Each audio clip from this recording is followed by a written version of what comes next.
গুণী মানুষ হওয়া ঠিক যতটা ভালো ততটাই কি বিপদের? নিজের স্বপ্ন পূরণ করতে গিয়ে তেমনই কোনো বিপদে পা দিয়ে ফেলবে না তো মৃন্ময় হালদার নামের বছর 22-এর একটি ছেলে? এমন কি ছবি সে তার এক্সিবিশনের জন্য আঁকতে বসেছিল যার জন্য তাকে খুন হতে হলো? কিন্তু এটা কি আদৌ খুন নাকি আত্মহত্যা? এই সকল প্রশ্নের উত্তর পাবেন আজকের এই গল্পে। আচ্ছা দাসবাবু, আপনারা যখন এখানে এসেছিলেন তখন ঠিক কী দেখতে পেয়েছিলেন বলুন তো? এখন তো মৃতদেহ নিচে নামানো হয়েছে, তাছাড়া ঘরের মধ্যে নিশ্চয়ই কিছু পরিবর্তন হয়ে গেছে। মৃতদেহ নামানো ছাড়া আর কোনো পরিবর্তন কিন্তু এখনো হয়নি নিখিলেশ বাবু। ঘরের দরজা ভেজানো ছিল, দরজা ভেতর থেকে লক করা ছিল না, বাইরে থেকেও লক করা ছিল না, শুধুমাত্র ভেজানো ছিল। সমস্যাটা তো ওখানেই দাসবাবু। ছেলেটি যদি আত্মহত্যা করতেই চায়, সে ঘরের দরজা বন্ধ করলো না কেন? আর আত্মহত্যা করার জন্য এত রাস্তা থাকতে সে ওই উঁচু ফ্যানের সাথে গলায় ফাঁস লাগাতে গেল কেন বলুন তো? ব্যাপারটা তো খুবই সহজ। আসলে এই সময় বাড়িতে কেউ থাকে না, তাই ছেলেটি আত্মহত্যা করেছে। আসলে বাড়িতে তার সাথে সবার খুব একটা ভালো সম্পর্ক ছিল তা কিন্তু নয়। তাছাড়া ছেলেটা বেশ কিছুদিন ধরে নিজেও বিভিন্ন কারণে হতাশ হয়ে পড়েছিল। যদিও এই সমস্ত কথা আমরা ওর পরিবারের লোকেদের কাছ থেকেই জানতে পেরেছি। পরিবারের লোকেরা কি ব্যাপারটাকে আত্মহত্যা বলছে? তাছাড়া আর কি হবে নিখিলেশ বাবু? ছেলেটাকে ঘরে ফ্যানের সাথে ঝুলন্ত অবস্থায় পাওয়া গেছে, এটা আত্মহত্যা ছাড়া আর কি হবে? নিখিলেশ চুপ করে কি যেন একটা ভাবতে লাগলো। আমি এতক্ষণ ধরে ওদের কথা শুনছিলাম। এবারে বললাম, তুমি বারবার ব্যাপারটাকে আত্মহত্যা বলে মানতে চাইছো কেন? তোমার কেন মনে হচ্ছে বলো তো যে এটা একটা খুন? অমরজিৎ, ঘরের মধ্যে এমন কিছু একটা আছে যেটা প্রমাণ করে দিচ্ছে ব্যাপারটা আত্মহত্যা নয়। আমি যে ব্যাপারটা পুরোপুরিভাবে ধরতে পেরেছি তা কিন্তু নয়, তবে একটা খটকা আমার মনে লেগে রয়েছে। আর তুমি তো জানো, একটা খটকা যখন আমার মনে থাকে তাহলে সেটা কখনো ভুল হয় না। নিখিলেশ বাবু, মানে এখন কি করা যায়? আমি কি মৃতদেহ পোস্টমর্টমের জন্য পাঠিয়ে দেবো? আসলে আপনার জন্যই অপেক্ষা করছিলাম। আপনি তো সবটা দেখে নিয়েছেন, এবার মৃতদেহ পাঠিয়ে দিলে আমি একবার থানায় যেতে পারি। জিজ্ঞাসাবাদ তো একরকম হয়েই গেছে। আপনার যদি আলাদা করে কিছু জিজ্ঞাসা করার থাকে তাহলে আপনি জিজ্ঞাসা করে নিতে পারেন। দাসবাবু, আমি সবার সঙ্গে একবার আলাদা করে কথা বলতে চাই, তারপরে না হয় আপনি মৃতদেহ ওখান থেকে পাঠাবার ব্যবস্থা করুন। এই বাড়িতে যারা যারা থাকে সকলকে আমি ওই পাশের ঘরে চাই, তবে আপনি একজন একজন করে পাঠাবেন, সবাইকে যেন একসাথে পাঠাবেন না। আপনি একবার আমার সাথে আসুন, বাড়ির সবাইকে তো সামলাতে হবে। আমি নয় একজন করে ওই ঘরে পাঠিয়ে দেবো। না, তোমাকে পাঠিয়ে দিতে হবে না, তুমি একজন একজন করে ওই ঘরে নিয়ে আসবে। প্রথমে নিয়ে আসবে ছেলেটির বাবাকে, তারপর ছেলেটির মাকে, তারপর ছেলেটির বোনকে। কেমন? নিখিলেশ কথাটা বলে পাশের ঘরে চলে গেল। পাশের ঘরের কাছে সিঁড়ির সামনে একজন কনস্টেবল দাঁড়িয়ে, অপর কনস্টেবল রয়েছে বাড়ির বাইরে। বেশ কিছু লোকজন জড়ো হয়েছে বটে, তবে তাদের এখন বাড়ির ভেতরে ঢুকতে দেওয়া হবে না। নিখিলেশ বলে, খুন কিংবা আত্মহত্যা, অপরাধ যাই হোক না কেন, সেখানে খুব বেশি মানুষের যাতায়াত করতে দিতে নেই। তাতে যেমন আসল সূত্র হাতছাড়া হয়ে যায়, তেমন অনেক সময় অনেক খুঁজে পাওয়া হাতের কিংবা পায়ের ছাপও হারিয়ে যায়।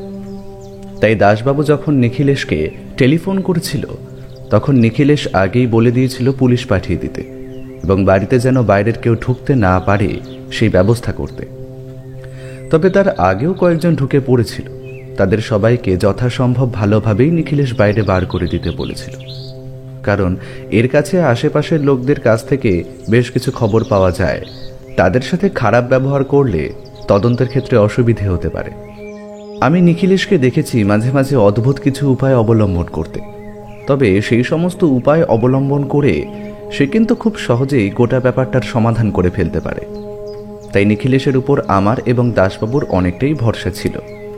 শুধু দাসবাবুর নয়, পুলিশের উপর মহল জানত যে সমস্ত কেস সমাধান করা পুলিশের কাছে সময় সাপেক্ষ কিংবা কঠিন, সেগুলো নিখিলেশ সমাধান করে ফেলতে পারবে। নিখিলেশের কথা মতো প্রথমেই সেই ছেলেটির বাবা অর্থাৎ তন্ময় হালদারকে আমি নিয়ে গেলাম পাশের ঘরে।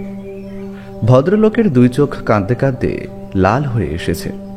তিনি কোনো রকমে নিজেকে শান্ত করে আমার সাথে এগিয়ে গেল পাশের ঘরের দরজার কাছে। ভেতরে ঢুকতেই নিখিলেশ বলল, আসুন।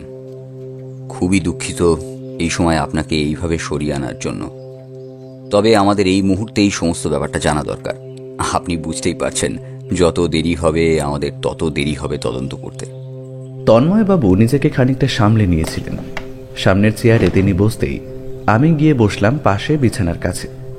তারপর তিনি বললেন, না না নিখিলেশ বাবু, আপনাদের তো আপনাদের কাজটা করতেই হবে, আর আপনি যত তাড়াতাড়ি কাজ করবেন তত তাড়াতাড়ি আমি আসল সত্যিটা জানতে পারবো। কিন্তু নিখিলেশ বাবু, আমার তো মনে হচ্ছে আমার ছেলেটা আত্মহত্যা করে আমাদের ছেড়ে চলে গেল। কিন্তু আপনার এমন কেন মনে হচ্ছে ব্যাপারটা আত্মহত্যা নয়, খুন? সে ব্যাপারটা আমি নই, আপনি নিজেই বলবেন। আপনি আমার প্রশ্নের উত্তরগুলো দিন, তারপর আমি আপনাকে বলছি ব্যাপারটা কেন আমার খুন বলে মনে হচ্ছে। আচ্ছা, আপনার ছেলে কি করত? সবে পড়াশোনা শেষ করেছে। আমি তাকে আমার ব্যবসার কাজে লেগে পড়তে বলেছিলাম, তবে সেই সমস্ত ঠিক ভালো লাগতো না ওর। অন্য কিছু ভেবেছিল। ওর ইচ্ছে ছিল ছবি আঁকা শিখবে, বেশ ভালো ছবি আঁকতে পারত। ওই ঘরের দেওয়ালে যে ছবিগুলো আপনি দেখলেন সেগুলো ওরই আঁকা। তবে আপনি তো জানেন নিখিলেশ বাবু, এক ছবি আঁকা আর পয়সা রোজগার করা, এই দুটোর মধ্যে ফারাক রয়েছে। সবাই তো আর শিল্পী হতে পারে না। তবে সে সমস্ত কথা সে কিছুই শুনতো না। নিজের মতন সারাদিন কোথায় কোথায় ঘুরে বেড়াতো, সন্ধেবেলা বাড়ি ফিরত। তবে সেসব নিয়ে আমার কোনো আপত্তি ছিল না। বয়স বাড়লে নিজেই আস্তে আস্তে বুঝতে পারবে, তখন সবটাই ঠিক হয়ে যাবে। কিন্তু বেশ কিছুদিন ধরে কিছু ব্যাপার নিয়ে চিন্তিত হয়ে পড়েছিল। চিন্তিত হয়ে পড়েছিল মানে? আপনাকে কি সে কিছু বলেছিল? মানে আপনার হঠাৎ করে এমনটা মনে হলো কেন? মনে হলো তার কারণ নিখিলেশ বাবু, ওই সপ্তাহখানেক ধরে ছেলেটা বারবার বলছিল আমার ব্যবসার কাজে আবার যাবে, আর ছবি সে আঁকবে না। হঠাৎ করে তার ছবি আঁকার থেকে এভাবে মন উঠে যাওয়ায় ব্যাপারটা নিয়ে আমিও চিন্তিত হয়ে পড়েছিলাম। আপনার ছেলে কি আপনাকে এ বিষয়ে কিছু বলেছিল? মানে তার হঠাৎ ছবি আঁকায় অনীহা হয়ে যাওয়ার ব্যাপারে কিছু বলেছিল? যতদূর শুনেছিলাম, একটা ছবি এক্সিবিশনে আমার ছেলের কিছু ছবি যাওয়ার কথা ছিল। সে ব্যাপারে কোনো একটা সমস্যা হয়ে যায়, তার মন ভেঙে গেছিল। অন্তত আমি তো এটাই জানি, কিন্তু তার চেয়ে বেশি আর তো কিছু আমি জানি না। তার মানে আপনি মনে করছেন যে ওই এক্সিবিশনে ছবি না দেওয়ার ব্যাপারটাই তাকে এরকমভাবে হতাশ করেছিল, আর সেই কারণেই কোনোভাবে মানসিক কষ্ট তাকে আত্মহত্যা করতে উদ্বুদ্ধ করে, তাই তো? দেখুন, আপনি যখন মনে করছেন এটা আত্মহত্যা নয়, এটা খুন, তখন আপনার চিন্তার উপরে আমি আর কোনো কিছু বলতে চাইছি না। কিন্তু হঠাৎ করে আমার ছেলেকে এভাবে কেউ খুন করতে যাবে কেন? আপনি যখন ব্যাপারটাকে আত্মহত্যা বলে মনে করছেন, তখন সে ব্যাপারটা আমিও খেয়াল রাখব। কিন্তু আপনার কথাগুলি খুবই গুরুত্বপূর্ণ। আপনার কথার উপর ভিত্তি করে এই কেসে আমরা এগিয়ে যেতে পারবো। আচ্ছা, আপনার পরিবারে আপনার ছেলের সাথে সবথেকে বেশি কার কথা হতো? মানে তার কোনো সমস্যা হলে সেটা কার কাছে সে বলতো? আমি ব্যবসার কাজে বেশিরভাগ সময় বাড়ির বাইরে থাকতাম। তবে আমার ছেলে মায়ের সাথে কিন্তু এই ব্যাপারে বেশি কথা বলতো না। যতদূর মনে হয় তার বোন এই ব্যাপারে কিছু জানতে পারে। মানে আমার মেয়ে তনুশ্রী এই ব্যাপারে আপনাকে কিছু বললেও বলতে পারে। তবে দুজনেই বেশ ভেঙে পড়েছে এই ব্যাপারে। সবার সাথেই আমি কথা বলবো। তবে আরেকটা প্রশ্ন, আপনার কি এ বিষয়ে কাউকে সন্দেহ হয়? মানে আপনার ছেলের কোনো শত্রু থাকতে পারে যারা এই সমস্ত কাজ করিয়েছে? আমার ছেলেকে এদিক দিয়ে আমি সন্দেহ করতে পারি না। কারণ আমার ছেলের কোনো শত্রু আছে বলে আমি জানতাম না। তার যে কজন বন্ধু আছে তাদের সাথে তার সম্পর্ক খুবই ভালো ছিল।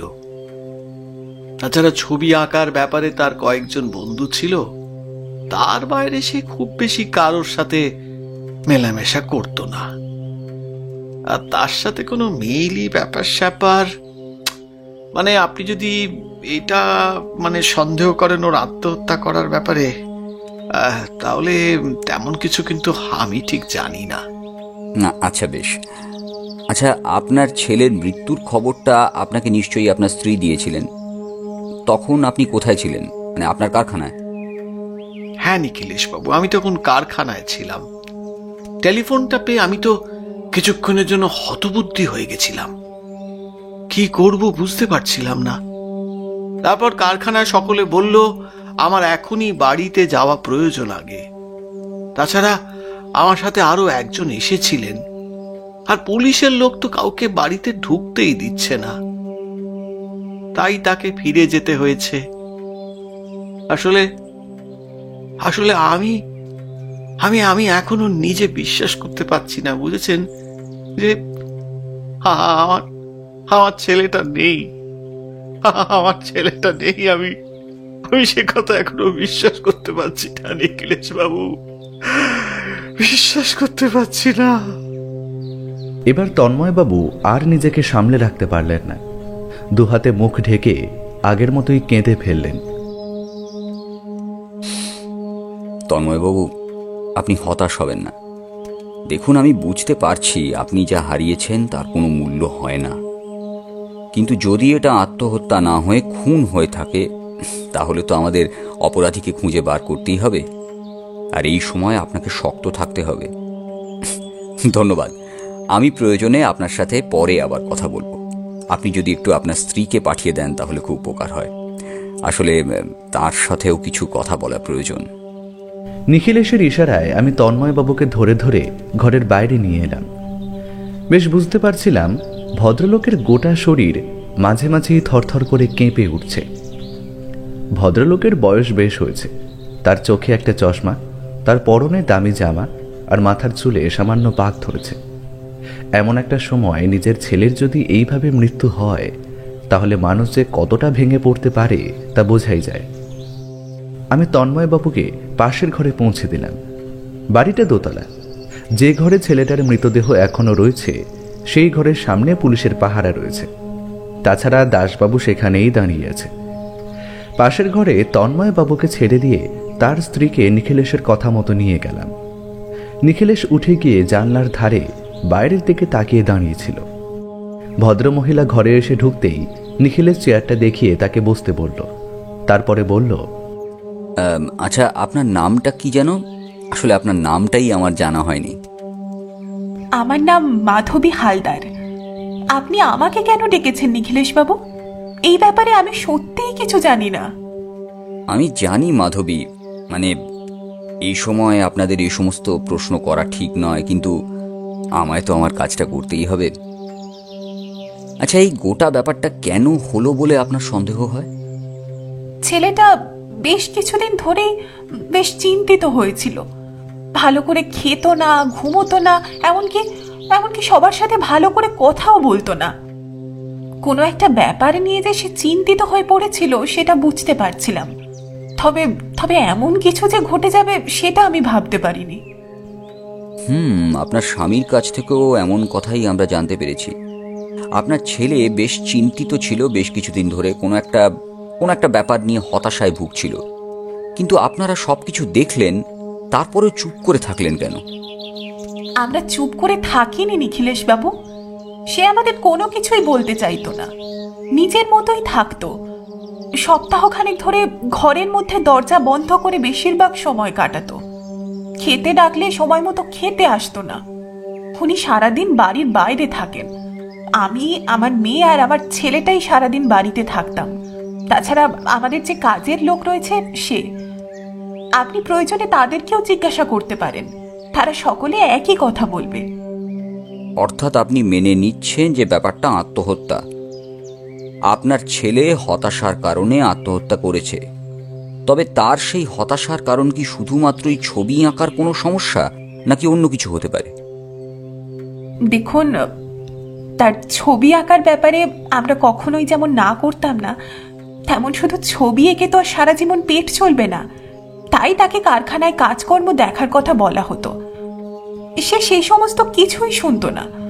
একটা সময় এসে সবকিছুই বুঝতে পেরে যাবে, কিন্তু সপ্তাহ 2 থেকে কোনো একটা কারণে ভেঙে পড়ে। সারাদিন বাড়িতে থাকতো অথচ ছবি আঁকতো না। সে নিয়ে আমরা কিছু জানতে চাইলে বলতো ভালো লাগছে না। এর বাইরে কিছুই তো আমরা জানি না।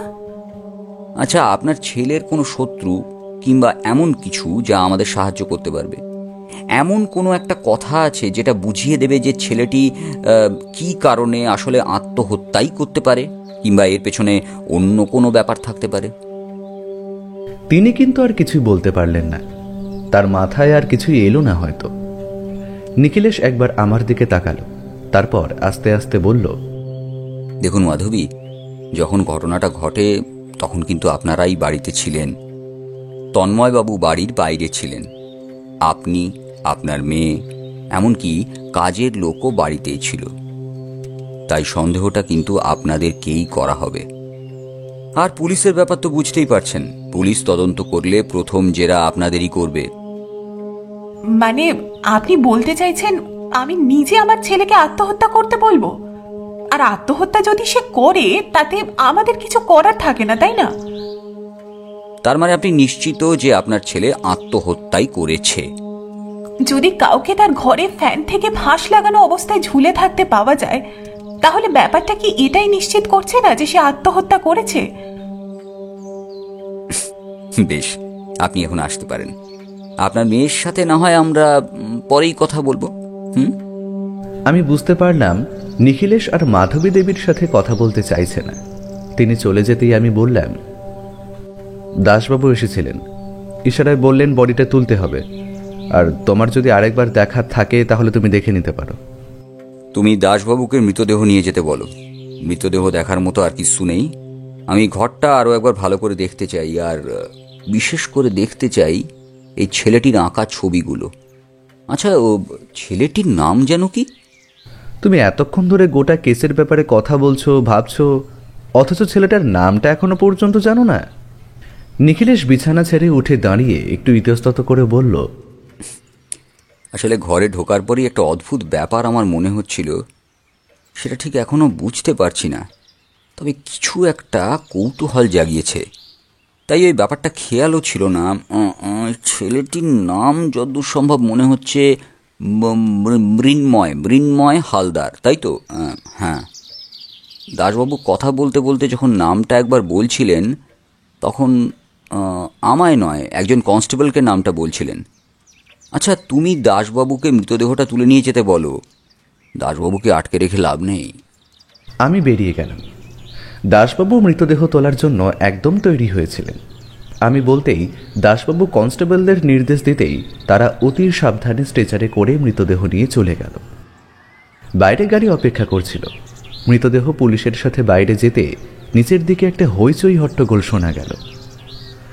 বাড়ির বাইরে যারা অপেক্ষা করে দাঁড়িয়েছিল তাদের কথাবার্তা বোধ হয়। আমি দোতলার জানলা থেকে একবার বাইরের দিকে তাকিয়ে দেখলাম, বাড়ির বাইরেই একটা বড় রাস্তা। বড় রাস্তার ধারে বেশ লোকজন জমা হয়েছে, পুলিশও রয়েছে বেশ কিছু। মৃতদেহ নিয়ে গিয়ে তোলা হলো একটা গাড়িতে। দাসবাবু কিছু একটা নির্দেশ দিয়ে আবার ভেতরের দিকে ঢুকে গেলেন। পেছনের দিক থেকে একটা মেয়েলি গলায় কথা শুনে তাকিয়ে দেখলাম একটা বছর 15-16 মেয়ে এসে দাঁড়িয়েছে। আমাকে তাকাতে দেখে একটু থতমত খেয়ে বলল, আপনি গোয়েন্দা বাবু তো? আমার দাদা আত্মহত্যা করতে পারে না, ওকে কেউ একটা খুন করেছে।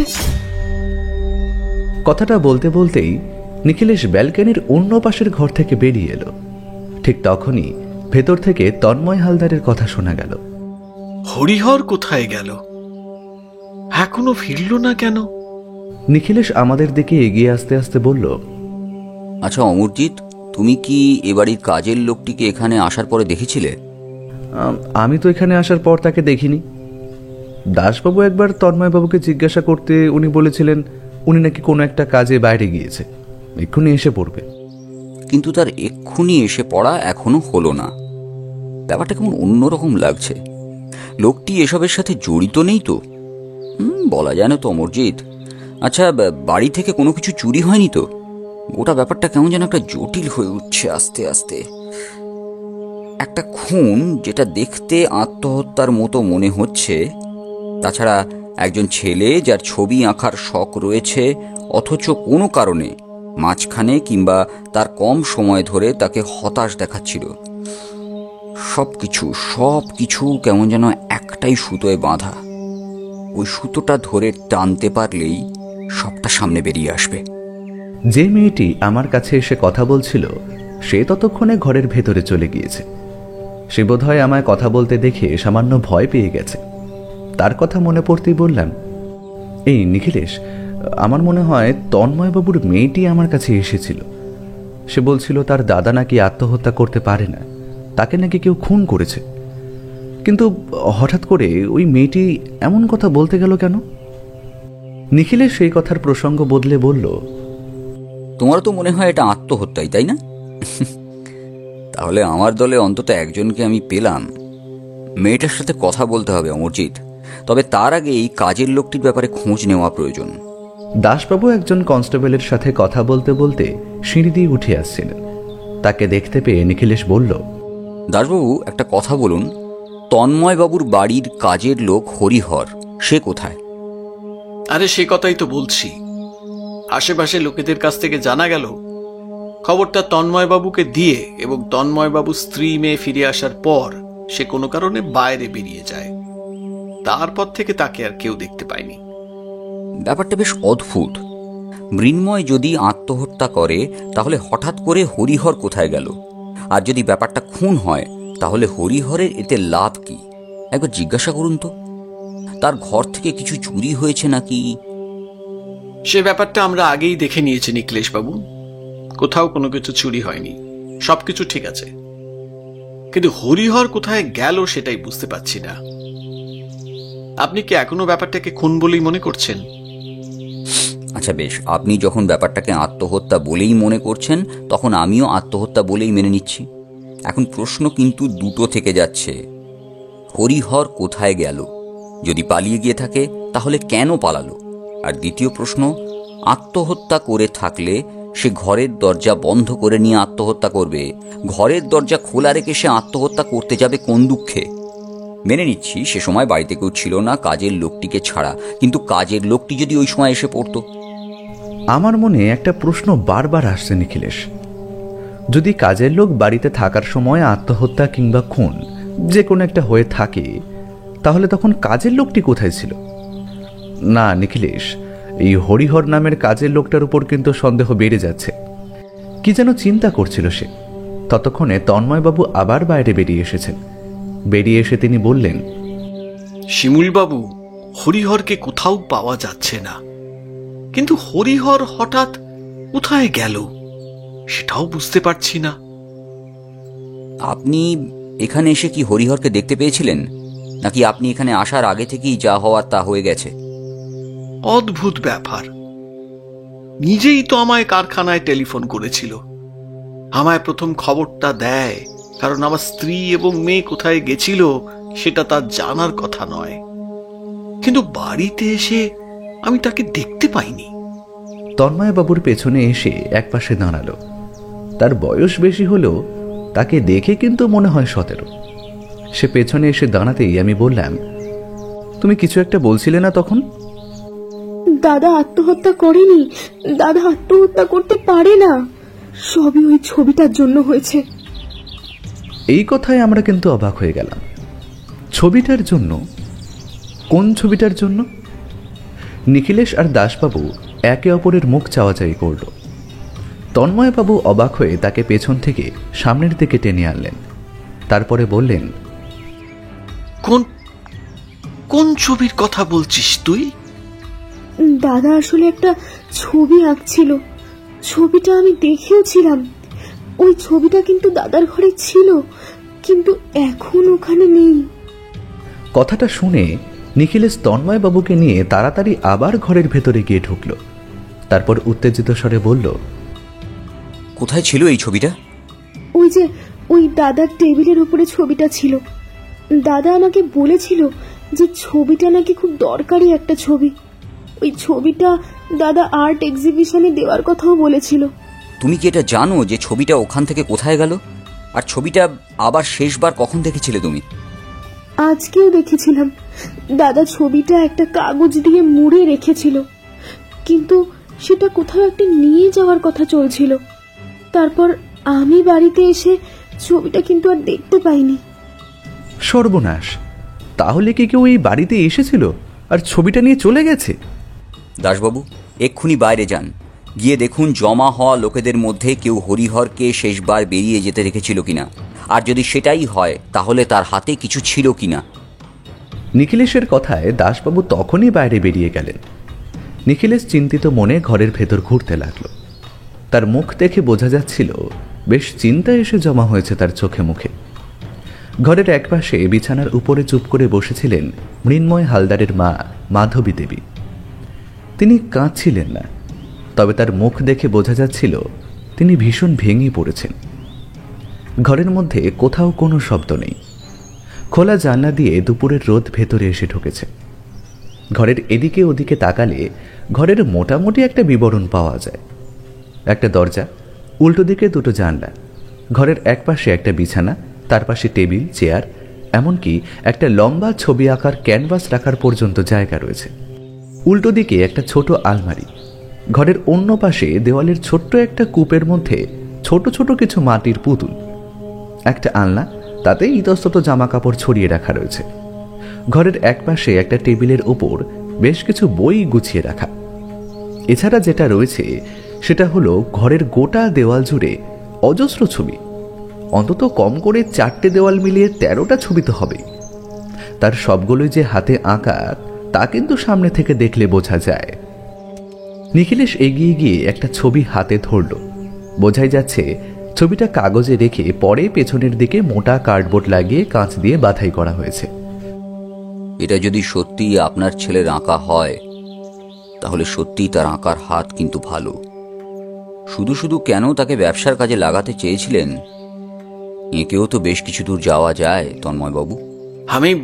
আমি কখনোই ওকে পুরোপুরি আঁকতে বারণ করতাম না।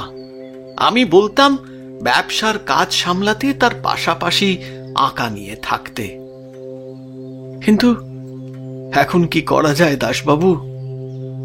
ছেলেটা তো আমার চলে গেল, আর এসবের পেছনে যদি কেউ থেকে থাকে তাহলে কি তাকে আমরা খুঁজে পাবো না? হরিহরি বা কোথায় গেল? আগে হরিহরকে খুঁজে বার করতে হবে। হরিহরকে খুঁজে বার করতে পারলে এই সমস্ত কিছুর একটা সমাধান পাওয়া যাবে। আমার দৃঢ় বিশ্বাস ব্যাপারটা খুন, আর সেই খুনের পেছনে একটা মোটিভ তো থাকা দরকার। আপনার ছেলের ঘর থেকে ছবিটা চুরি গিয়েছে, কিন্তু সেটা চুরি করলো কে আর কেনই বা চুরি করলো? আমার মাথায় কিছু ঢুকছে না নিখিলেশ বাবু, আমি কিছু বুঝতে পারছি না। এখন আপনি শুধু বলে দিন আমি কি করব? এখন আমাদের করণীয় কি? কিছু না তন্ময়বাবু, আপনি কয়েকদিন কারখানায় যাবেন না, বাড়িতেই থাকবেন। বিশেষ করে আপনার ছেলের ঘর আর এই ছবিগুলোর দিকে একটু নজর রাখবেন, আর চেষ্টা করে দেখবেন বাড়ির কোথাও ওই ছবিটা পাওয়া যায় কিনা, যেটা একটা কাগজ দিয়ে মোড়া রয়েছে।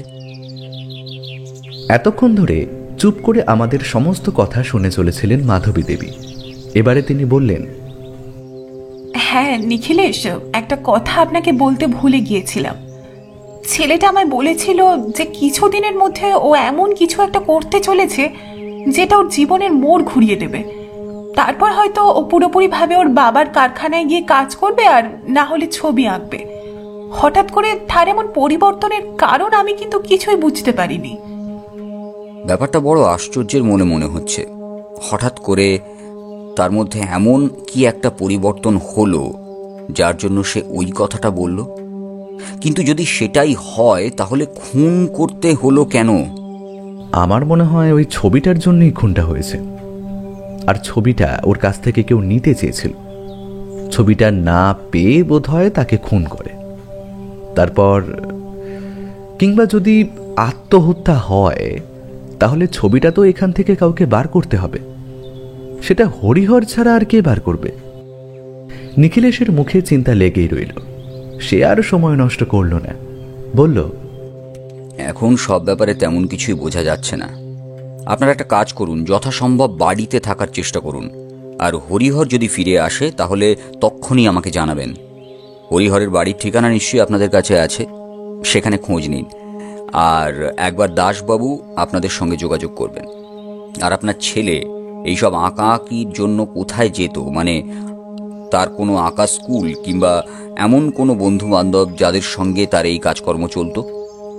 এলগিন রোডের কাছে একটা বাড়ি আছে, সেখানে ওরই বয়সী আরো কিছু ছেলেমেয়েরা মিলে কাজটা করত। আর সেখানেই কয়েকবার আমি নিজে ওকে নামিয়ে দিয়ে এসেছি। আমার মনে হয় সেখানে গেলে আপনারা এই ব্যাপারে কিছু জানতে পারেন। আমরা তন্ময়বাবুর বাড়ি থেকে বেরিয়ে এলাম। রাস্তায় নেমে নিখিলেশকে আগের মতোই চিন্তিত দেখে বললাম, কি ব্যাপার বলো তো, তুমি এত কি নিয়ে ভাবছো গো? গোটা ব্যাপারটাই আমাকে ভাবাচ্ছে অমরজিৎ। গোটা ব্যাপারটায় কোথাও একটা খটকা থেকে যাচ্ছে। প্রথম খটকাটা হলো, মৃন্ময়কে যদি খুন করা হয় তাহলে সেটা আত্মহত্যার মতো সাজানো হলো কেন? দ্বিতীয় খটকা, হরিহর কোথায় গেল?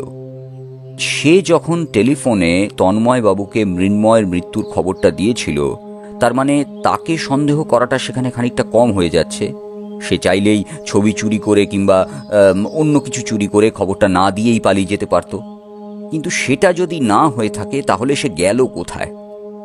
তৃতীয় খটকা, মৃন্ময় হালদার কিন্তু শিল্পী হিসেবে তেমন কোনো নাম করতে পারেনি। তার বয়স বড়জোর 22-23-এর বেশি হবে না। তার আঁকার হাত যে চমৎকার সেটা তার ঘরের দেওয়ালের ছবিগুলো দেখলেই বোঝা যায়। আর শিল্পী মহলে তার নাম থাকাটাও খুব একটা কঠিন ব্যাপার নয়। কিন্তু তার ছবির এত দাম কি করে হলো যে সেই ছবিটা ওই বাড়ির থেকে কাউকে চুরি করতে হবে? আর ছবিটা রেখেছিল যাতে কেউ দেখতে না পায়। তাহলে এমন কি ছিল সেই ছবিতে? কথাগুলো নিখিলেশ যেন নিজের মনেই বলল। আমি প্রথমেই কি করে বললাম বলো তো, ব্যাপারটা আত্মহত্যা নয়, ব্যাপারটা খুন? আমি তো সেটা এখনো বুঝতে পারছি না। তুমি হঠাৎ করে কি করে বলে দিলে যে খুন হয়েছে? আমার এমনকি পুলিশের পর্যন্ত তো মনে হয়েছে ব্যাপারটা আত্মহত্যা। তাছাড়া ঘরে একজন ফ্যানের সাথে গলায় ফাঁস লাগিয়ে ঝুলে রয়েছে, সেটা দেখে তো যে কেউ আত্মহত্যা বলেই ভাববে। তুমি নিশ্চয়ই মৃন্ময় হালদারের উচ্চতা লক্ষ্য করেছিলে। তাছাড়া তার বিছানার উচ্চতা থেকে ফ্যানের উচ্চতা বেশ খানিকটা। ওই উচ্চতায় বিছানায় দাঁড়িয়ে হাত পাওয়া কিন্তু সহজ নয়। তোমার কি মনে হয় ছেলেটা ওখানে দাঁড়িয়ে ফ্যান পর্যন্ত হাত পেয়ে যাবে? তুমি হয়তো এর মধ্যে ভুলে যাচ্ছ নিখিলেশ, যে বিছানার একপাশে কিন্তু লম্বা একটা টুল পড়েছিল। নিখিলেশের মুখে হঠাৎ করেই একটা অদ্ভুত রহস্যময় হাসি দেখা গেল। অদ্ভুতভাবে দুবার হেসে সে বলল, তোমার এখনো কিছু মনে হচ্ছে না অমরজিৎ? এখনো মনে হচ্ছে না গোটা ব্যাপারটা একটা খটকা রয়েছে? হঠাৎ করেই একটা ব্যাপার আমার মনে পড়ে গেল। ছোট টুলটা ঘরের মেঝের উপর ছিটকে এসে পড়েছিল বোধহয়। গলায় ফাঁস লাগিয়ে টুলটা লাথি মেরে নিচের দিকে ফেলে দিয়েছিল মৃন্ময় হালদার। কিন্তু ব্যাপারটা নিয়ে নিখিলেশ এত রহস্য করছে কেন? নিখিলেশের দিকে তাকাতেই দেখতে পেলাম সে হাসি হাসি মুখে আমার দিকে তাকিয়ে রয়েছে। আমি কিছুতেই বুঝে উঠতে পারছিলাম না কিছু। আর তারপরেই যেন বিদ্যুৎ চমকের মতো মনে পড়ে গেল কথাটা। নিখিলেশ দাসবাবুকে গ্লাভস পরা হাতে টুলটা তুলে নিয়ে বিছানার উপরে একবার রাখতে বলেছিল। তারপর ফ্যানের দিকে বেশ কিছুক্ষণ তাকিয়েছিল। হঠাৎ করে আমি বললাম, তার মানে তুমি বলতে চাইছো মৃন্ময় হালদারের যা উচ্চতা, তাতে বিছানার উপর টুল নিয়ে দাঁড়ালেও সেই ফ্যান পর্যন্ত হাত পাবে না? তাহলে ব্যাপারটা বুঝতে পেরেছ। দেখো, তন্ময়বাবুর বাড়িটা পুরনো আমলের বাড়ি। ঘরের ছাদ, সিলিং এই সমস্ত বেশ খানিকটা উঁচু করেই তৈরি করা হতো। তবে বিছানাটা বেশ উঁচু হওয়ার জন্য মনে হতেই পারে, কিন্তু মৃন্ময় হালদারের উচ্চতা অনেকটাই কম। তার পক্ষে ওই বিছানার উপর টুল রেখে তার উপর পা রেখে ওঠা সম্ভব না।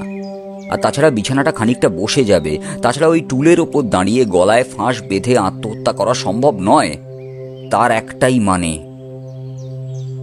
মানে অমরজিৎ, কেউ তাকে খুন করে তারপর ঝুলিয়ে দিয়েছে ওই ফ্যানের সাথে। নিখিলেশের কথা শুনে আমি থমকে দাঁড়িয়ে পড়েছিলাম। অবাক গলায় বললাম, কিন্তু এমনটা কেউ করবে কেন? যদি ওই ছেলেটির পোস্টমর্টেম করা হয় তখনই তো খুনের আসল কারণটা জানতে পারা যাবে। তাহলে আবার ভুল করছো অমরজিৎ। যদি কেউ সত্যি ওই দড়িটা গলায় লাগিয়ে তাকে খুন করে এবং তারপর ফ্যানের সাথে ঝুলিয়ে দেয়, তাহলে কিন্তু ব্যাপারটা এত সহজ হবে না। আমার মনে হয় না যে কাজটা করা সহজ হবে। দড়ি দিয়ে খুন করে সেই দড়িতে হাতের ছাপ না রেখে সেই দড়িটা ফ্যানে ঝুলিয়ে দেওয়া অত্যন্ত কঠিন কাজ। তাছাড়া এতে আরও সমস্যা হতে পারে। দড়িটা ভালো করে লক্ষ্য করলেই বোঝা যাবে ব্যাপারটা। আমি তাই ওই দড়িটা দাসবাবুকে নিয়ে যেতে বলেছি, আর আসার সময় ওই ঘরটা বন্ধ করে আসতে বলেছি। ওই ঘরে যেন কেউ না ঢোকে। তবে অমরজিৎ, এইটুকুতে আমরা শুধু এটাই অনুমান করতে পারি যে কেউ খুন করেছে মৃন্ময় হালদারকে। কিন্তু খুনি পর্যন্ত পৌঁছানো যাবে না। তার আগে আমাদের মৃন্ময় হালদারের ব্যাপারে খোঁজ নিতে হবে, এবং খোঁজ নিতে হবে হরিহরের। আমি আর কিছু বললাম না। সেদিনের মতো বাড়ি ফিরে এলাম। বাড়িতে ঢুকতেই কিন্তু আমাদের পড়তে হলো বৌঠানের রোষের মুখে। আমাদের ঢুকতে দেখে বৌঠান একটু কড়া গলায় বলে উঠল, এতক্ষণে সময় হলো তোমাদের আসার? বলি না এলেই তো পারতে। সে কোন সকালে বেরিয়ে পড়েছ? সকালে আমরা মোটেই বেরিয়ে পড়িনি। আমরা সকালে গিয়েছিলাম একবার থানায় দাসবাবুর সঙ্গে দেখা করতে, তারপর সেখান থেকে আরও একটা জায়গায়, তারপর তো বাড়ি ফিরে এসেছিলাম। তখন তুমি তো বাড়ি ছিলে না। হ্যাঁ, সেই তো বাড়িতে ফিরে এসে আমায় উদ্ধার করেছ। তবে বাড়িতে তো 5 মিনিটের বেশি ছিলে না। তারপরে আবার টেলিফোন পেয়ে কোথাও দৌড়ে গিয়েছ। আমায় তো রামদয়াল কাকা সবই বলেছে, কিন্তু কোথায় গিয়েছিলে সেটা বলো তো।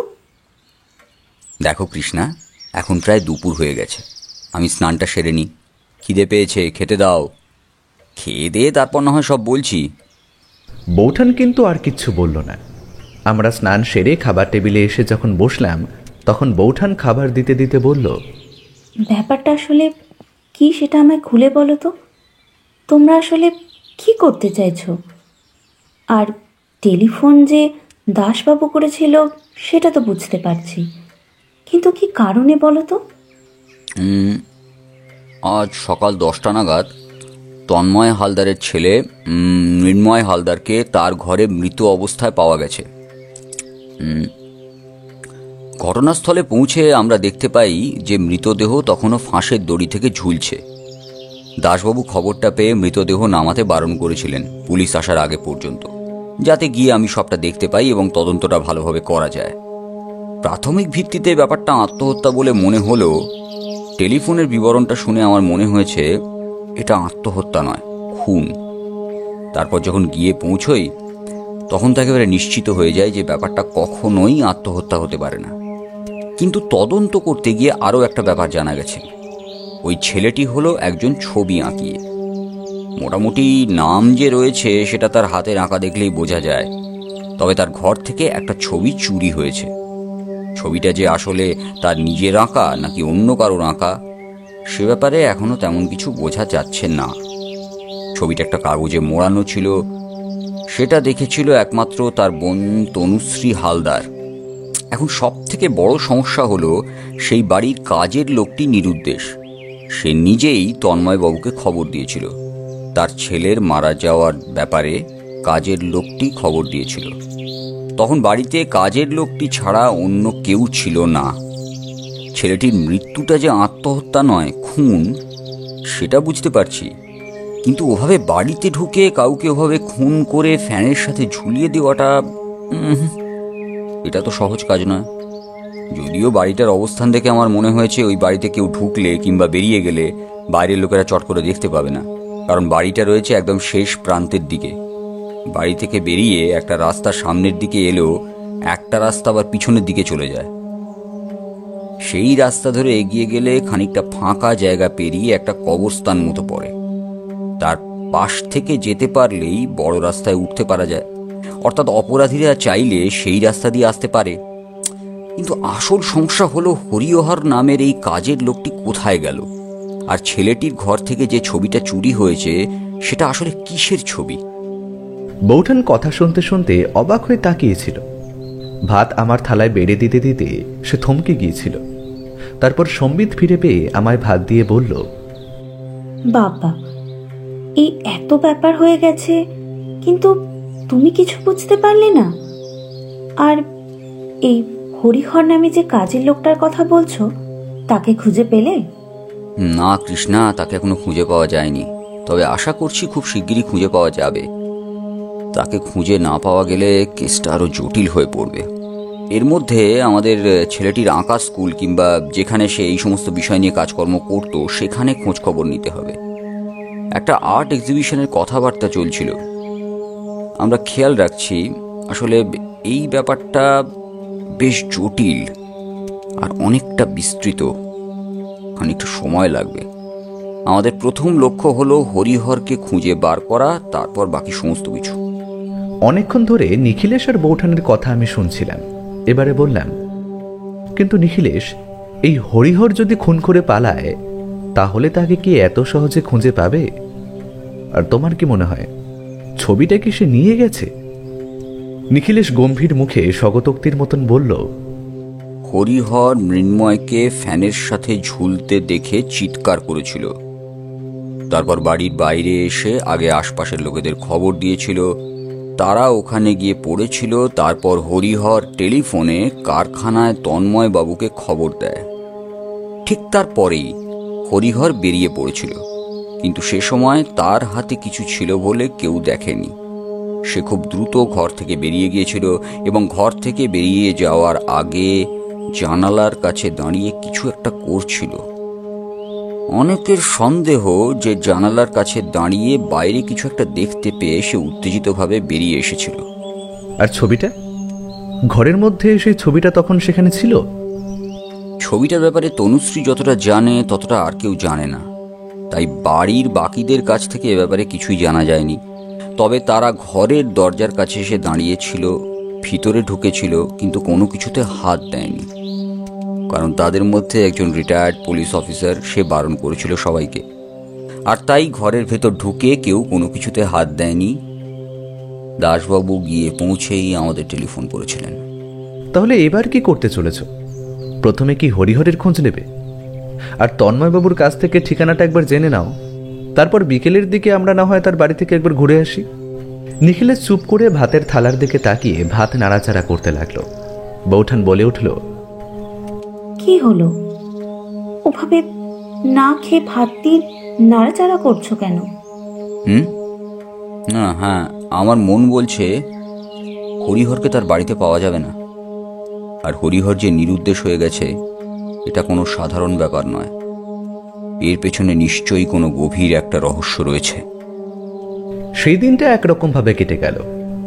এর মাঝে নিখিলেশের সাথে একবার দাসবাবুর আর একবার তন্ময়বাবুর কথা হলো। আমি গোটা ব্যাপারটা নিয়ে নিজের মতো করেই ভাবার চেষ্টা করছিলাম। একবার মনে হচ্ছিল হরিহর বোধ হয় মৃন্ময় হালদারকে খুন করে তারপর ওই কাগজে মোড়া ছবিটা নিয়ে পালিয়েছে। কিন্তু সেটা যদি হয়, তাহলে ওই ছবিটা নিয়ে সে কি করবে? ছবিটা নিয়ে সে যদি কোথাও যায়, তাহলে তো ধরা পড়ে যাবে। আশা করছি পুলিশ এর মধ্যে ওই এলগিন রোডের যে বাড়িতে মৃন্ময় হালদার ছবি আঁকতে যেত, সেখানে খোঁজখবর নিয়ে নিয়েছে। তাহলে তো হরিহরের ধরা পড়ে যাওয়ার সম্ভাবনা রয়েছে। আর যদি বাইরের কেউ কাজটা করে থাকে, তাহলে তার ক্ষেত্রেও তো ব্যাপারটা সোজা নয়। কিন্তু ওই ছবিটা আসলে কি, যে জন্য মৃন্ময় হালদারকে খুন করতে হলো? না, এসব ভাবতে ভাবতে একসময় ঘুমিয়ে পড়লাম। পরদিন সকালে উঠতেই বুঝতে পারলাম পাশের ঘরে নিখিলেশ উত্তেজিত স্বরে কারোর সাথে কথা বলছে। নিখিলেশের ঘরের দরজার কাছে এসে দাঁড়ালাম। ভেতর থেকে শুনতে পেলাম নিখিলেশ বলছে, গোটা এলাকাটায় তল্লাশি চালান, যেখানেই তার থাকার সম্ভাবনা থাকতে পারে সেখানে খোঁজ করুন। তাকে কিন্তু খুঁজে বার করতেই হবে, না হলে এই কেসটা কিন্তু এখানেই থমকে থাকবে। আর যেখানে খোঁজ নিতে বলেছিলাম সেখানে কোনো খোঁজ নিয়েছেন? অপর প্রান্ত থেকে কি কথা ভেসে এলো তা বোঝা গেল না। নিখিলেশ খানিকক্ষণ চুপ করে থেকে আবার বলল, আগে হ্যাঁ, আপনি আপনার কাজ করুন। আমি এদিকটা যা করবার করছি, তবে আপনার কাজটা কিন্তু সব থেকে গুরুত্বপূর্ণ। আপনার কাজের উপর সব কিছু নির্ভর করছে। আমাদের কিন্তু খুঁজে বার করতেই হবে। হ্যাঁ, কি বলছেন? ও আচ্ছা, হ্যাঁ তাহলে তো খুব ভালোই হলো। আর এক্সিবিশন কবে হওয়ার কথা ছিল? এরপর অপর প্রান্ত থেকে কিছু কথা ভেসে এলেও নিখিলেশ মুখে কিছু বলল না। আমি ঘরের দরজার কাছে দাঁড়িয়ে প্রথমে কথা শুনলাম, তারপরে চলে গেলাম ব্যালকনির দিকে। বেশ কিছুক্ষণ পর নিখিলেশ এসে দাঁড়ালো আমার পাশে, তারপর বলল, মৃন্ময় হালদার যে একাডেমিতে আঁকা শিখত তার খোঁজ পাওয়া গেছে, এবং সেখানে তন্ময় হালদারের সাথে কারোর কিন্তু তেমন কোনো শত্রুতা ছিল না। তাছাড়া তাদের সকলের মধ্যে মৃন্ময় হালদার ছিল সবথেকে ভালো ছাত্র, এবং তার আঁকা একবার এক্সিবিশন পর্যন্ত যদি যেত তাহলে শিল্পী হিসেবে বাইরে তার নাম হওয়াটা কেউ আটকাতে পারত না। এমনই সেই একাডেমির অনেকেরই ধারণা। বাহ, তাহলে তো মৃন্ময় হালদার তো বেশ গুণী মানুষ ছিল। কিন্তু এমন গুণী মানুষের শত্রু থাকতে পারে? আচ্ছা, তোমার কি মনে হয় আমার শত্রু সংখ্যা কত হতে পারে বলো তো? নিখিলেশের এমন কথায় আমি হেসে উঠলাম। বললাম, নিখিলেশ, এই কথার উত্তর বোধ হয় আমার দেওয়ার প্রয়োজন নেই, কারণ আজ পর্যন্ত তুমি কতজন অপরাধীকে শাস্তি দিয়েছ কিংবা জেলে পাঠিয়েছ সেটা তো বোধ হয় তোমার নিজেরও মনে নেই। তাদের সবারই যে তোমার উপর রাগ থাকবে সেটা তো স্বাভাবিক। নেহাত হাতে গুনলে হয়তো কিছু মানুষ নিজেদের অপরাধের প্রায়শ্চিত্তের কথা ভাববে, কিন্তু বেশিরভাগ মানুষেরাই তাদের ধরা পড়ার পেছনে তোমার অবদানকে কখনোই ভুলবে না, আর তারা সব সময় তোমার শত্রু। নিখিলেশ আমার কথায় হাসল, তারপর ব্যালকনির বাইরের দিকে তাকিয়ে থাকতে থাকতে বলল, অমরজিৎ, দুনিয়াতে গুণী মানুষের শত্রুর অভাব হয় না। যার কাছে কিচ্ছু নেই, যার তেমন কোনো ক্ষমতা নেই, কিংবা মনে করো যে কিছু করে না, তার কিন্তু শত্রু থাকে না। আসলে আমাদের নিয়মই হলো যে কেউ একটু ভালো কিছু করলে তাকে নিচে টেনে নামাবার চেষ্টা, না পারলে তাকে শত্রু মনে করা। তাই মৃন্ময় হালদারের ক্ষেত্রে এই ব্যাপারটা কিন্তু ভাবা যেতেই পারে, বিশেষ করে তার ঘর থেকে ওই ছবিটা চলে যাওয়ার পর। ওই ছবিটা কিসের তা কিন্তু জানা যায়নি। তবে আর একটা কথা জানা গেছে, গোপন সূত্রের খবর রয়েছে যে মৃন্ময় হালদার কোনো একটা বিখ্যাত ছবির রেপ্লিকা তৈরি করার কাজ করছিল। তবে সেটা শুধুমাত্র আইনি প্রক্রিয়ায় এক্সিবিশনে প্রদর্শন করার জন্য। ওই আর্ট একাডেমির সম্মতিক্রমে কাজটা করছিল। তবে তারা মনে করছে মৃন্ময় হালদার যদি রেপ্লিকা তৈরি করে তাহলে তার দামও কিন্তু অনেক হবে, কারণ মৃন্ময় হালদারের আঁকার হাত এমনিতেই বেশ ভালো। এখন আমার মনে হচ্ছে ওই কাগজে মোড়া ছবিটা আসলে দুটো ছবির মধ্যে যে কোনো একটা হতে পারে। প্রথমত হতে পারে সেই বিখ্যাত ছবির রেপ্লিকা, আর দ্বিতীয়ত হতে পারে আর্ট এক্সিবিশনে মৃন্ময় হালদারের প্রদর্শন করার জন্য সেরা একটা ছবি। সবকিছুই কিন্তু একদিকে যাচ্ছে নিখিলেশ, কিন্তু এর মধ্যে মাসখানেক ধরে কিংবা সপ্তাহ দুয়েক ধরে মৃন্ময় হালদারের হঠাৎ করে এমন হতাশ হয়ে পড়ার কারণটা? একজন শিল্পীর হতাশ হয়ে পড়ার পেছনে অনেক কিছুই থাকতে পারে। তার মন মতো কিছু না হওয়ার জন্য, কিংবা এমন কিছু যেটা সে করতে পারেনি। অনেক সময় এমনটাও হতে পারে যে ছোট বড় কোনো মানসিক আঘাত তাকে হতাশাগ্রস্ত করে ফেলতে পারে। বিশেষ করে যে এত ভালো ছবি আঁকে, সে যখন ছবি আঁকা ছেড়ে দেওয়ার কথা বলছে, নিশ্চয়ই সে এমন একটা মানসিক আঘাত পেয়েছিল যেটা খুব সহজ নয়, অথচ সে কথা সে কাউকে বলতেও পারেনি। আমার কিন্তু মনে হয় মৃন্ময় হালদারের যদি কোনো শত্রু থাকে তাহলে সেটা ওই আর্ট একাডেমির মধ্যেই রয়েছে। কিন্তু সব কিছুর সমাধান হলেও হরিহরের ব্যাপারটা কিন্তু মাথা থেকে কিছুতেই যাচ্ছে না। হরিহরের সাথে এই সব কিছুর সম্পর্ক কোথায়? আমার মনে যে ভাবনাটা আসছে সেটা আমি তোমায় এক্ষুনি বলতে চাইছি না। একমাত্র সেটা যদি হয় তাহলে এই কেসের একটা সহজ সমাধানের দিকে আমরা এগিয়ে যাচ্ছি, আর যদি সেটা না হয় তাহলে এই কেসটা কিন্তু এত সহজে সমাধান হবে না। গোটা ব্যাপারটা প্রথম থেকেই এমন জটিল হয়ে আছে। খুনটাকে আত্মহত্যার মতো করে দেখানো হয়েছে, তারপর ঘর থেকে যে ছবিটা চুরি গেছে সেটা কোন ছবি সেটাও কেউ জানে না। আরেকটা ব্যাপার কিন্তু তুমি সম্পূর্ণ ভুলে যাচ্ছ নিখিলেশ। মৃন্ময় হালদারের বোন তনুশ্রী হালদার বোধহয় এই ব্যাপারে আমাদের আরো বেশি করে সাহায্য করতে পারে।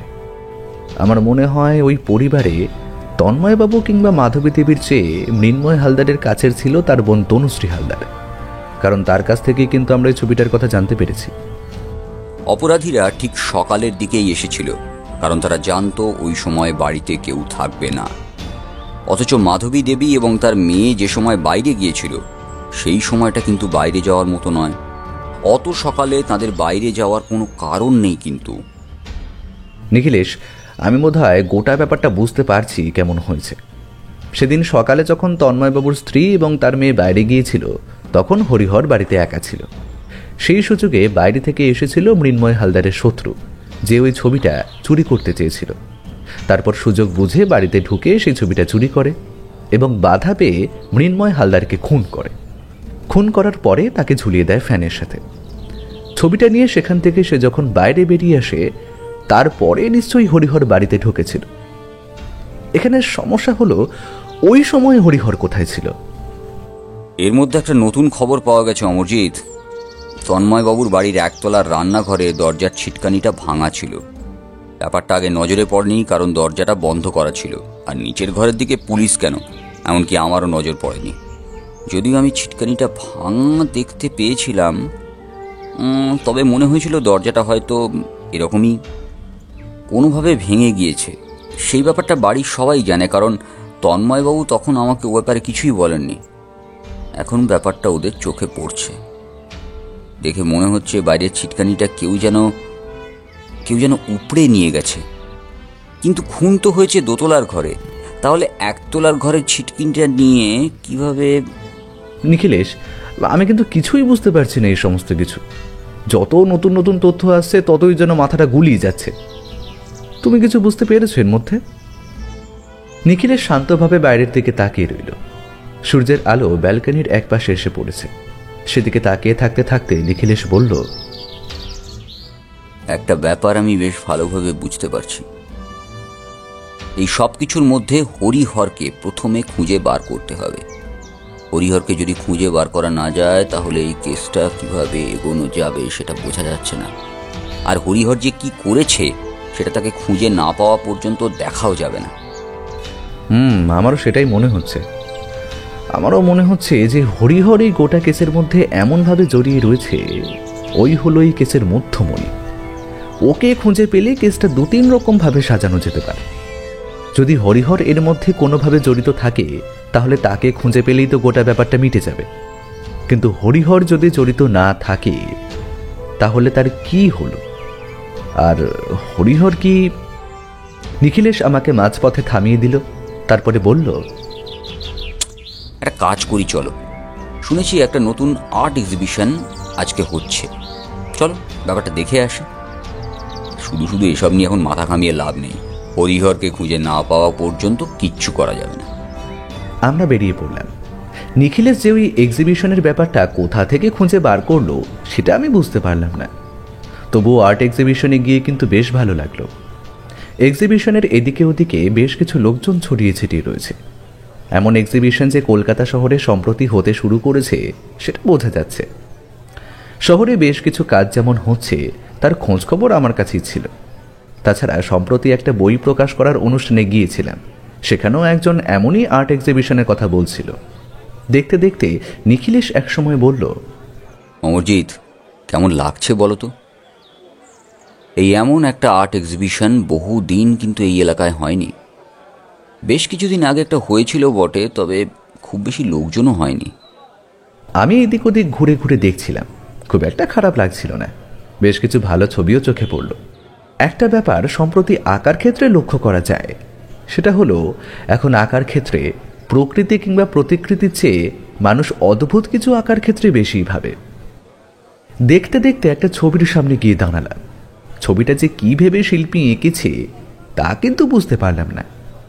একটা ছোট্ট চারকোনা বাক্স, তার একপাশে একটা গোলাকার বলের মতো কিছু একটা রয়েছে, তার পাশে একটা ত্রিভুজ, তার পাশে একটা লম্বা আকার। কিন্তু এই আকায় যে রঙগুলো ব্যবহার করা হয়েছে সেগুলো সত্যিই প্রশংসনীয়।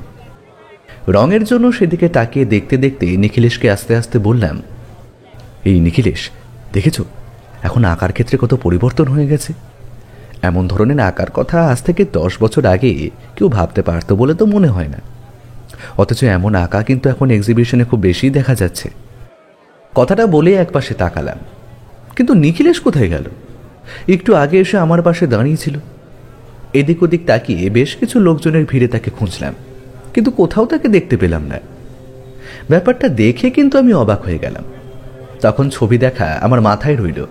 আমি তাড়াতাড়ি এক্সিবিশন হলের ভেতরে এদিকে ওদিকে খুঁজে দেখার চেষ্টা করেও তাকে কিন্তু দেখতে পেলাম না।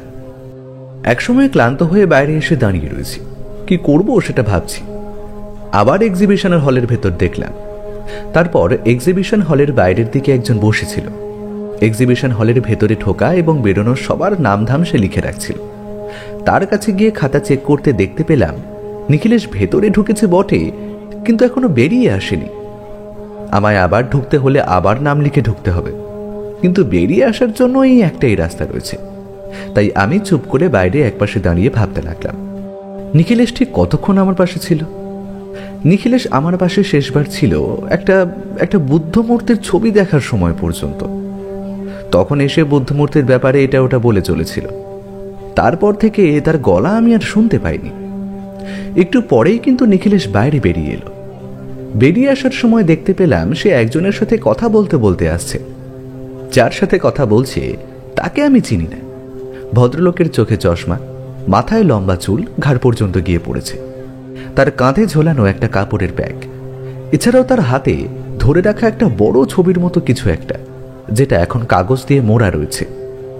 নিখিলেশ তার সাথে কথা বলতে বলতে এগিয়ে যেতে যেতে ইশারায় আমায় বাইরের দিকে বেরিয়ে যেতে বলল। আমি আর দেরি করলাম না। অবাক হয়ে গেলাম যে নিখিলেশ কখন লোকটার কাছে গেল আর কখনই বা লোকটার সাথে কথা বলল, কিছুই বুঝতে পারলাম না। যাই হোক, আমি বাইরের দিকে রাস্তার কাছে এসে অপেক্ষা করছি। একটু পরে কাঁধের উপর কারোর হাত পড়তেই তাকে দেখি নিখিলেশ। অমরজিৎ, চলো চলো চলো, এখানে আর অপেক্ষা করে লাভ নেই, যা কাজ করার ছিল সেটা হয়ে গিয়েছে। তুমি এখানে ঠিক কি করতে এসেছিলে বলো তো? আমার তো মনে হয় না তুমি এক্সিবিশনে ছবি দেখার জন্য এসেছিলে। নিশ্চয়ই তোমার অন্য কোনো মতলব ছিল। ওই লোকটাকে বলো তো। মৃন্ময় হালদারের ছবি যেই এক্সিবিশনে যাওয়ার কথা ছিল সেই এক্সিবিশনের সমস্ত দায়িত্ব রয়েছে এই ভদ্রলোকের কাঁধে। তার নাম বিপিন সান্যাল। তিনি একজন বেশ নাম করা শিল্পী। তার সাথে মৃন্ময় হালদারের কিন্তু বেশ ভালো সম্পর্ক ছিল। বিপিন সান্যালের মতে মৃন্ময় হালদার যদি বেঁচে থাকতো তাহলে মাত্র কয়েক বছরের মধ্যে ছবি আঁকার জগতে নিজের একটা অনন্য নাম করে ফেলত। তার মানে মৃন্ময় হালদারকে অনেকেই চেনে, কিন্তু এতে তোমার লাভ কি হলো? অমরজি, তুমি বুঝতে পারছো না, সেই এক্সিবিশনটা তো হবেই, সেখানে যাওয়ার একটা ব্যবস্থা তো রাখতে হবে। মৃন্ময় হালদারের ছবি যেখানে যাওয়ার কথা ছিল সেখানে না গেলে এসব ব্যাপারে কিচ্ছু জানা যাবে না। অন্তত হরিহরের ব্যাপারে কোনো খবর পাওয়ার আগে এই দিকটা তো আমাদের খোঁজ রাখতেই হবে। এক্সিবিশন কবে? দিন 7 পরে। ভদ্রলোকের টেলিফোন নাম্বার আমি রেখে দিয়েছি, প্রয়োজনে তাকে একবার ফোন করে নেব। আর ওই যে আর্ট একাডেমিতে হালদার আছে, তার সঙ্গে উনি সরাসরিভাবে যুক্ত। কি মনে হচ্ছে নিখিলেশ, আমরা কি আসল রহস্যটা খুঁজে বার করতে পারবো? না, আমার কিন্তু মাথায় কিছুই আসছে না। সময় যে লাগবে সেটা বোঝা যাচ্ছে, কিন্তু তন্ময় বাবু কি সুবিচার পাবেন? আর দাসবাবু কি কোনো খবর দিয়েছে? যতদূর মনে হচ্ছে দাসবাবু আজ না হলেও কালকের মধ্যে কিছু একটা জানাবেন। এখন আর সময় নষ্ট করলে হবে না, একটা গাড়ি দেখো, চলো বাড়ি ফিরে যাই।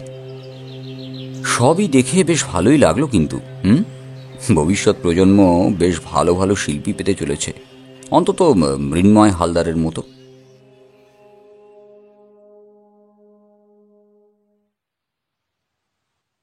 আমরা গাড়ি ভাড়া করে বাড়িতে ফিরে এলাম। সেই রাতে নিখিলেশের সাথে কেসের ব্যাপারে কিন্তু আর কোনো কথা হলো না। যা কথা হলো তার সমস্ত কিছু ছবির ব্যাপারে। রাতের খাওয়া দাওয়া সেরে একসময় আমরা ঘুমোতে চলে গেলাম। পরদিন সকালে নিখিলেশ নিজে এসে আমার ঘুম ভাঙালো। কোনো রকমে বিছানায় উঠে বসে বললাম, কি ব্যাপার নিখিলেশ, এত সকালে? খবর আছে অমরজিৎ, হরিহরকে পাওয়া গিয়েছে। হ্যাঁ, তার কাছ থেকে কিছু জানা গেছে? আর হঠাৎ করে সে নিরুদ্দেশ হয়ে গিয়েছিল কেন? অমরজিৎ, হরিহর আর কোনো দিন কখনোই কিছু বলতে পারবে না। তার কথা বলার আর কোনো সুযোগই নেই। অনেক বড় একটা সুযোগ আমরা হারালাম অমরজিৎ। নিখিলেশের এমন কথায় আমি অবাক হয়ে গেলাম। আমার ঘুম ততক্ষণে ভেঙে গিয়েছে। অবাক হয়ে নিখিলেশের দিকে তাকিয়ে দেখি সে বিছানার পাশের চেয়ারে ধপ করে বসে পড়েছে। একটা হাত দিয়ে অন্য হাতের আঙুল মটকাতে শুরু করেছে। যখন নিখিলেশ কোনো ব্যাপার নিয়ে প্রচণ্ডভাবে হতাশ হয়ে পড়ে তখন সে এমনটা করে। আমি বিছানা থেকে নামতে নামতে বললাম, কেন, কি হয়েছে বলো তো? হরিহরের আবার কি হলো? তন্ময়বাবুর বাড়ির পিছনের দিকে যে রাস্তার ফাঁকা জায়গা পেরিয়ে কবরস্থানের পাশ থেকে যে বড় রাস্তায় গিয়ে মিশেছে, তার আগে একটা ছোট্ট ডোবা মতো রয়েছে। আজ সকালে সেই ডোবাতে হরিহরের মৃতদেহটা ভেসে উঠেছে। সর্বনাশ! তার মানে হরিহর মারা গেছে? কিন্তু এটা কে করলো? হরিহর নিশ্চয়ই এমন কিছু জানতো কিংবা দেখতে পেয়েছিল যেটা অন্য কেউ জানলে অপরাধীর বিপদ হতে পারত, তাই সে হরিহরকে খুন করেছে। আমার মনে হয় হরিহর খুন হয়েছে মৃন্ময় খুন হওয়ারই দিনে। তবে তার মৃতদেহটা কোনোভাবে ওই ডোবার জলে ডুবিয়ে রাখা হয়েছিল, তাই সেটা কারোর চোখে পড়েছে। কেসটা কঠিন হয়ে গেলেও একটা ব্যাপার কিন্তু বোঝা যাচ্ছে। আমি অবাক হয়ে ওর দিকে তাকিয়ে রইলাম, মুখে কিছু বললাম না। নিখিলেশ চেয়ার ছেড়ে উঠে জানলার কাছে গিয়ে দাঁড়ালো, তারপর আমার দিকে তাকিয়ে শক্ত গলায় বলল, মৃন্ময় হালদারের খুনের পেছনে কোনো শক্ত মোটিভ রয়েছে, আর হরিহর নিশ্চয়ই কিছু দেখতে পেয়েছিল। আমাদের আবার নতুন করে শুরু করতে হবে অমরজিৎ, নতুন করে শুরু করতে হবে। আমি অবাক হয়ে তাকিয়ে রইলাম নিখিলেশের দিকে, মুখে কিছু বলতে পারলাম না। জানি না এই কেসটা আমাদের আর কোথায় নিয়ে যাবে।